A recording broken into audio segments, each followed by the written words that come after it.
नमस्कार, मैं महेंद्र कपूर आप सभी का स्वागत करता हूं माई नेट के खास कार्यक्रम कृषि ज्ञान में।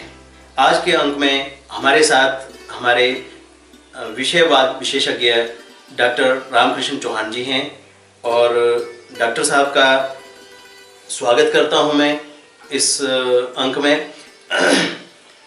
डॉक्टर साहब, आपका स्वागत है। इस अंक में डॉक्टर साहब हम आपसे जानना चाहते हैं कि हमारे जैसे पारंपरिक फसलें बहुत होती थी, मतलब हमने अपने बुजुर्गों से सुना है, आज की बल्कि हम जिस जनरेशन में पहुंचे या अगली जनरेशन तक ये जानकारी नहीं पहुंच पा रही है कि कौन कौन सी पारंपरिक फसलें होती थी और उसके क्या उपयोग होते थे या पौष्टिकता कितनी होती थी। तो डॉक्टर साहब, हम आपसे इस बारे में कुछ जानना चाहेंगे कि हमारे दर्शकों को आप अवगत कराएं। जी, पारंपरिक फसलों में बहुत सारी फसलें जो पहले हम उगाई जाती थी, इनमें से प्रमुख है चौलाई है, बथू है, कोदो है, अर्जुकी बीन है, ओगला फाफड़ा है, काठू है, सौंक है, सांवा है, चीना है। ये सब फसलें जो थी ये पहले उगाई जाती थी। इनमें औषधीय गुण होते थे और पौष्टिकता के हिसाब से जो आजकल जो फसलें हैं उनसे लगभग 3 से 4 गुना अधिक पौष्टिक और औषधीय गुण होते थे।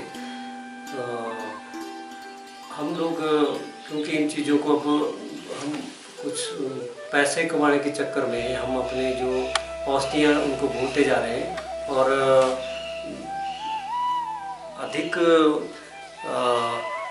पैदावार लेने के चक्कर में हम इन चीज़ों को छोड़ते जा रहे हैं, जो जिससे हमारा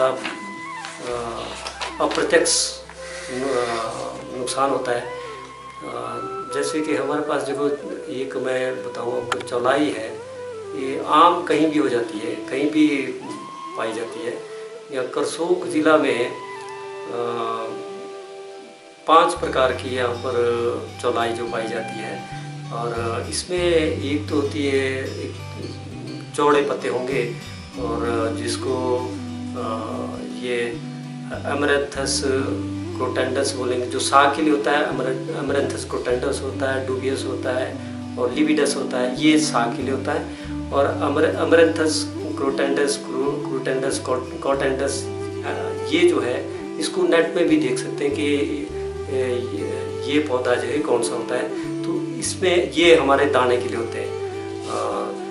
तो ये जो साग वाली है, इसमें जो है बहुत सारे जो है खनिज होते हैं, विटामिन होते हैं, जो कि हमारे शरीर में जो है जो प्रक्रिया होती है, जैविक प्रक्रिया होती है, वो सुचारू रूप से चलती है।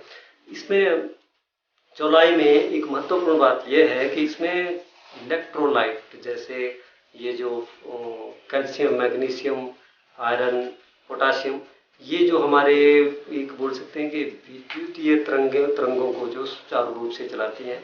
और इनकी जो है मात्रा जो है, जो पौष्टिकता है जो हमारे इसमें पौधे में होती है, वो दूसरी फसलों में नहीं होती है, बहुत कम होती है। और जैसे कि आप ये चौलाई में अगर हम मैग्नीशियम की बात करें, तो हमारे जो आम फसलें हैं उनसे कोई 3-4 गुना अधिक होती हैं। ये 366 mg प्रति 100 ग्राम जो है मैग्नीशियम होती है। और पोटाशियम भी इसी प्रकार के से 410 mg इसी प्रकार से ये उनकी मात्रा होती है। अब ये जो है, ये भी हम थोड़ा समझ सकते हैं कि इलेक्ट्रोलाइट का महत्व क्या होता है। अब जैसे मैग्नीशियम है, मैग्नीशियम जो है एक उत्प्रेरक का काम करता है। जो प्रक्रियाएं हमारे शरीर में चली होती है, ये उत्प्रेरक का काम करती हैं। और मैग्नीशियम दूसरी जो सब्जियां हैं जो एक्जोटिक हैं उनमें बहुत कम पाई जाती है। तो ये हमारे, क्योंकि इसी परिवेश में पली है ये फसलें हैं, तो इनमें औषधीय गुण उसी प्रकार से बहुतायत में पाया जाता है।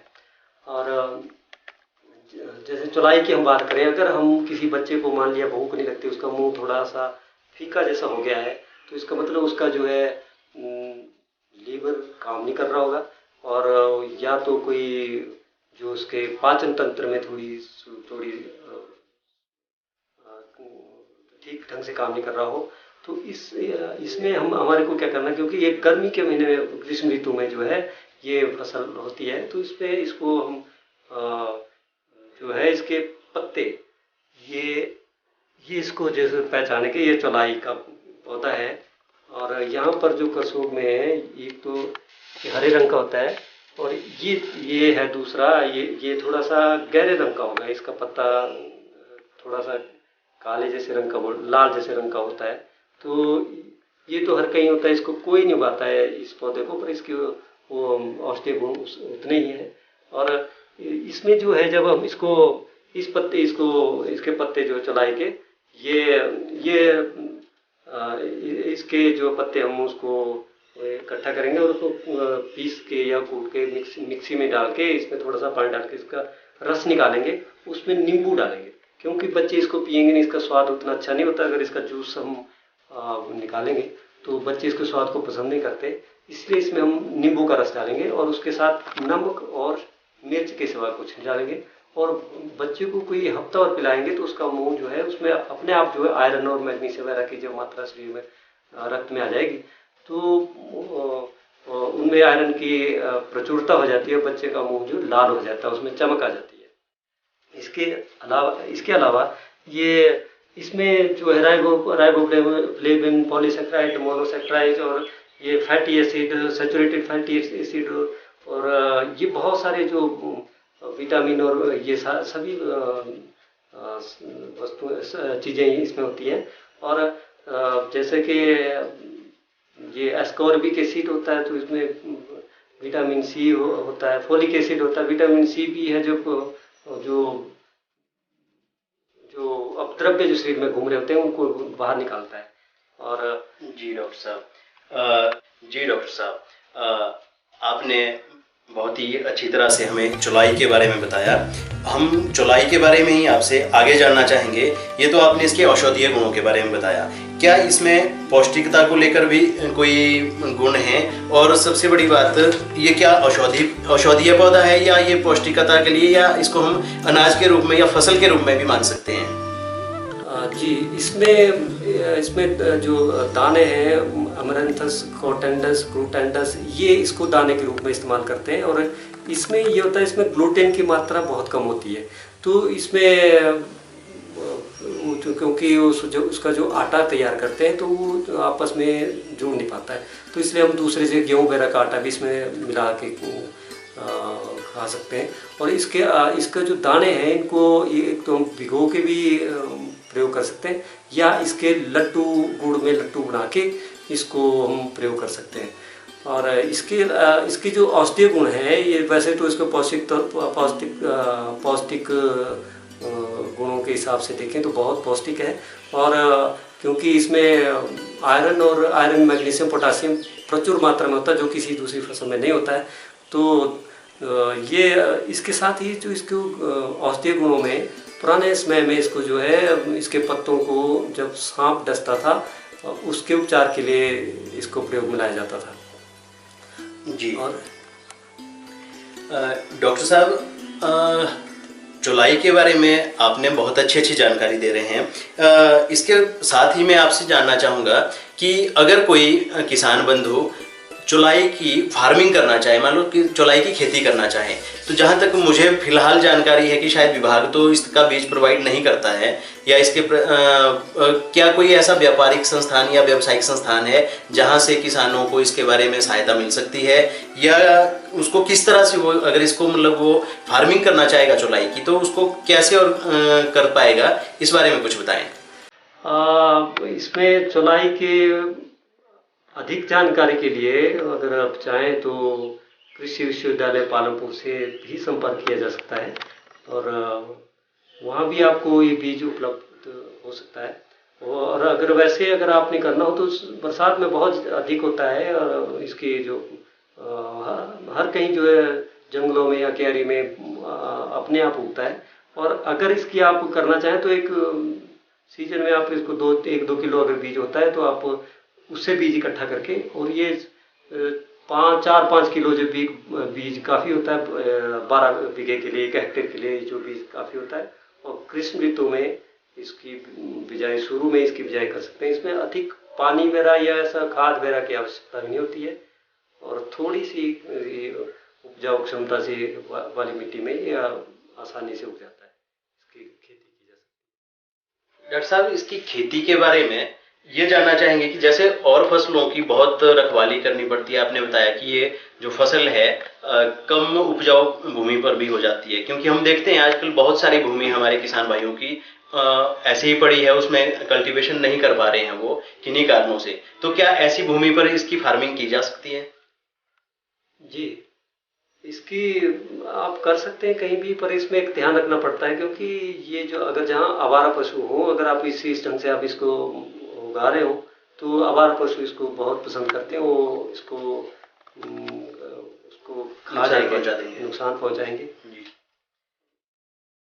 जी। डॉक्टर साहब, अगर कोई किसान बंधु इसका फार्मिंग करता है तो उसके बाद क्या वो इसको सिर्फ अपने ही प्रयोग में ला सकता है, या उसके पास इसकी व्यावसायिक रूप में भी वो इसका उत्पादन कर सकता है, या मान लो वो इसको उगाने के बाद, इसकी हार्वेस्टिंग करने के बाद उसको व्यावसायिक रूप में भी कहीं यूज किया जा सकता है? जी, इसके जैसे पालक के, हम ये पालक या मेथी के छोटे छोटे गुच्छे बना के बेचते हैं, तो ऐसे इसी प्रकार के चौलाई के भी हम उसी प्रकार के गुच्छे बना के और मंडी में बेच सकते हैं। और इसको बहुत पसंद करते हैं लोग कि उसका स्वाद बहुत होता है, अच्छा होता है।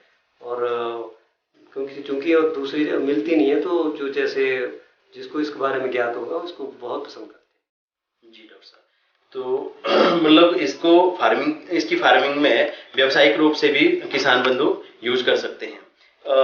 अब आप इसके बारे में सिर्फ और बताएं कि अगर कोई किसान बंधु चौलाई का उत्पादन करना चाह रहा है तो उसको क्या क्या परेशानियां आ सकती हैं और उसको क्या क्या सावधानियां बरतनी है, और यह वो ये मान के चले कि वो अपने लिए ही उसको उगाना चाहता है। मान लो जैसे आपने बताया कि इसमें औषधीय गुण है, कि अगर वो मान लो इसको अपना किचन गार्डन में भी यूज करना चाहते हैं, किचन गार्डन में इसकी फार्मिंग करना चाहते हैं, इस बारे में भी कुछ बताएं।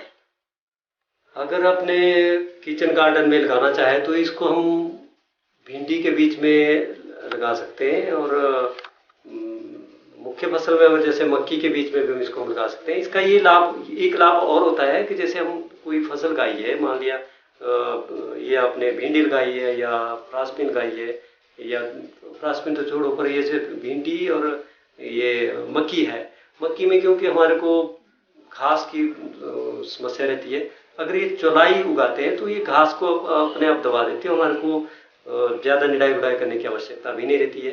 ये क्योंकि ऊंचा होता है, छोटे मोटे घास इसके ऊपर यहाँ उग नहीं पाते। जी डॉक्टर साहब, चौलाई के बारे में आप हमें बता रहे हैं। मैं आपसे इसका जो स्थानीय भाषा में जो नाम बोले जाते हैं या जो लोग इसको जानते हैं, परंतु जो नाम आप ले रहे हैं इसके साइंटिफिक नाम, वो तो लोगों को नहीं पता होंगे, आप इसके स्थानीय नामों के बारे में भी बताएं। इसके चौलाई के स्थानीय नाम पाथू, सलियारा, ढेंकर और रामदाना, ये इसके स्थानीय नाम है। रामदाना इसलिए इसको कहा जाता है क्योंकि श्री राम को जब वनवास हुआ था तो श्री राम ने चौलाई का ही प्रयोग जो है भोजन के रूप में किया था, और इसके जो दाना था, इसकी रोटियां वगैरह, जो लड्डू वगैरह, इसका प्रयोग किया होगा, और इसीलिए इस पौधे को रामदाना भी बोलते हैं। तो डॉक्टर साहब, आपका बहुत बहुत धन्यवाद। आज आपने हमारे किसान बंधुओं को चौलाई के विषय में बताया। अगले अंक में इसी तरह से किसी नए पारंपरिक फसल के साथ मिलेंगे। तब तक के लिए धन्यवाद।